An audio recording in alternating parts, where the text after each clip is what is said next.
ভাই, আজকে কি রান্না করছিস? নাকের মধ্যে কেমন যেন একটা গন্ধ গন্ধ লাগতেছে। তুই আবার ওই বেসাদের গুড়া মাছ রান্না করছিস না তো? আমি কিন্তু তাহলে ভাতই খাবো না, আগেই বলে দিচ্ছি। আরে দূর পাগল, ওই বেসাদের গুড়া মাছ রান্না করতে পারলেও তো ভালো হতো। তাও তো একটু মাছ দিয়ে ভাত খেতে পারতাম। কিন্তু কপাল এত মন্দ, সেটাও তো কপালে জুটছে না। কপালের দোষ দিয়ে লাভ কি? দোষ তো তোরই। আইবুড়ো হয়ে গিয়েছিস, এখনো বিয়ে করছিস না। তুই যদি সময় মতো বিয়ে করতে, তাহলে আমিও তো তোর বউয়ের হাতের একটু ভালো মন্দ রান্না খেতে পারতাম। কিন্তু তুই সময় মতো বিয়েও করলি না, আর একটু ভালো মন্দ রান্নাও খেতে পারি না। প্রতিদিন রোজ রোজ তোর এই বেস্বাদের খাবার খেতে হয়, আর ভাল লাগে না। নিজেরাই ঠিক মতো দুবেলা খেতে পারি না, বিয়ে করে বউকে খাওয়াবো কি? বাদ দে এসব। চল, রান্না হয়ে গেছে, দুই ভাই মিলে খেয়ে ফেলি।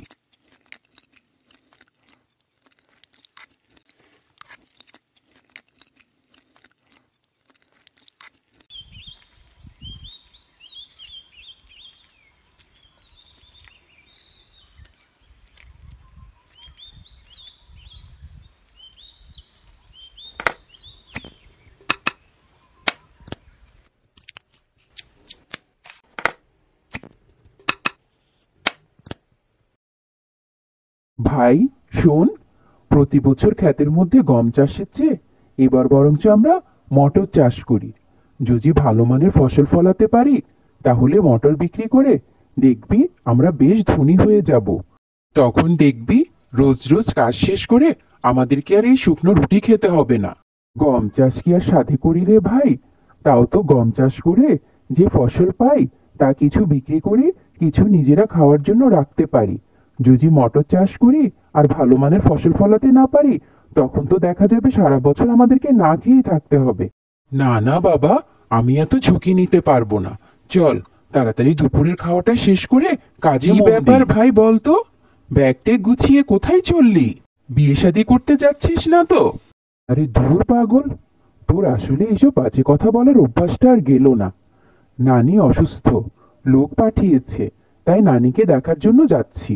ভাবছি দুই একটা দিন নানির কাছে থেকেই আসবো। তুই এদিকে একটু ক্ষেত খামারিগুলো ভালো করে দেখে রাখিস, আর ভালো মতো চলাফেরা করিস। রান্না করতে গিয়ে দেখি স্বাদ পুড়ে ফেলিস না। রনি তার ভাইকে ভীষণ ভালোবাসে, তাই ভাই চলে যাওয়ার সময় যে কথাগুলো বলে গিয়েছিল সে সেটা অক্ষরে অক্ষরে পালন করছে। ঠিকমতো খেতে কাজ করছে, রান্না করছে খুব সাবধানে, এবং খাওয়া দাওয়াও করছে।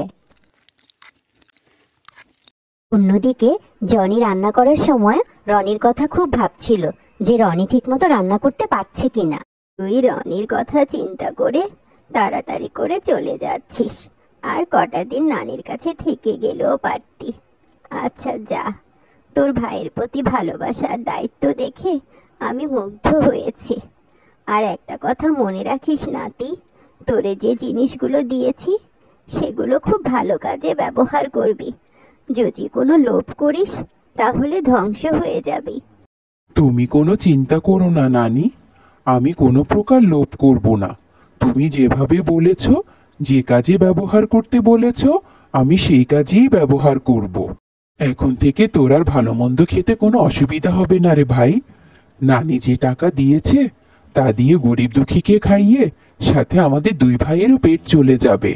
তবে একটা কথা মনে রাখিস ভাই, কোনোভাবে মনের মধ্যে লোভ আসতে দিস না। যদি লোভ জন্ম নেয়, তাহলে আমরা ধ্বংস হয়ে যাব। তারপর রনি তার নানির নির্দেশ মতো প্রতিদিন তার বাড়িতে অসহায় যারা ঠিকমতো খেতে পারে না তাদেরকে দুবেলা করে খাওয়াতে থাকে, এবং এভাবে বেশ কয়েক মাস কেটে যায়। হঠাৎ একদিন আমাদের এত বড় সর্বনাশ কে করলো?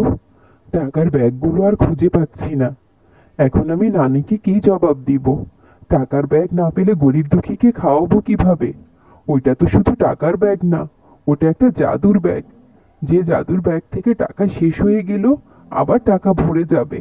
নানি, ও নানি, সর্বনাশ হয়ে গিয়েছে।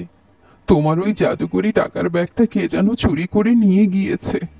তুই এত ভেঙে পড়িস না রে নাতি, তুই তো লোভ করিসনি, তাই তোর কোনো ক্ষতি হবে না। যে ওই টাকার ব্যাগটা নিয়ে গিয়েছে তারাই দেখবি আবার টাকার ব্যাগটা ফেরত দিয়ে যাবে, কারণ ওইটা পরীর দেওয়া উপহার। পরীর উপহার চুরি করে কেউ বেশি দিন রাখতে পারবে না। পরীর শক্তির প্রকোপে আবার তারাই এসে তোকে দিয়ে যাবে। তুই নিশ্চিন্তে বাড়ি জানাতি, তোদের কোনো ক্ষতি হবে না। কি সাংঘাতিক ব্যাপার! দেখেছো ভাইয়া, ওই কুটনি বুড়িটা কিভাবে ব্যাগগুলো চুরি করে নিয়ে গিয়েছিল। থাক ভাই, ওভাবে বলিস না। অভাবে পড়ে চুরি করে নিয়ে গিয়েছিল, আবার তো বিবেকের তাড়নায় ঠিকই দিয়ে গিয়েছে। এই জন্যই তো তোকে বলি, সবসময় সৎ পথে থাকবি, দেখবি জীবনে কখনো ঠকবি না।